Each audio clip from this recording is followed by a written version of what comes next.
Ratusan sopir angkot semua jurusan di Kota Palembang mendatangi kantor Gubernur Sumsel Rabu 27 September 2017.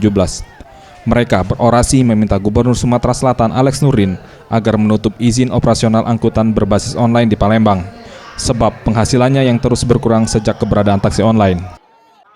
Koordinator aksi, Safudin Lubis, menjelaskan bahwa kedatangan ratusan sopir angkot ini meminta agar Gubernur Sumsel segera mengambil tindakan untuk menyelesaikan permasalahan antara taksi online dan konvensional di Kota Palembang, serta mencabut izin untuk taksi online.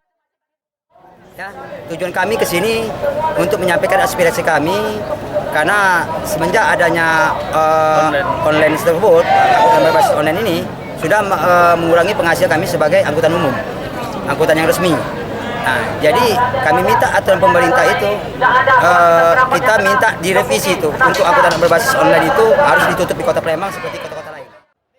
PLT Kepala Dinas Perhubungan Pemprov Sumsel Nelson Firdaus mengatakan akan masih berkoordinasi dengan pemerintah pusat dan masih akan menunggu keputusan Menteri Perhubungan RI dalam menyikapi polemik transportasi umum. Untuk mengantisipasi hal yang tidak diinginkan, petugas kepolisian Polresta Palembang bersama Brimob Polda Sumsel diturunkan.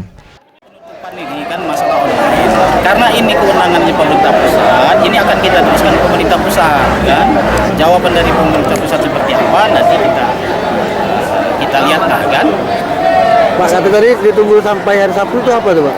Nah, mereka maunya secepat mungkin. Kita juga kan akan berkirim surat secepat mungkin. Karena di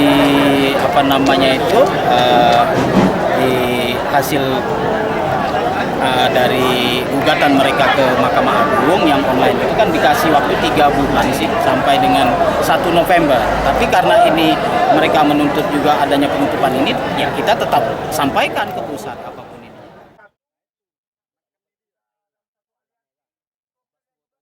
Tim Liput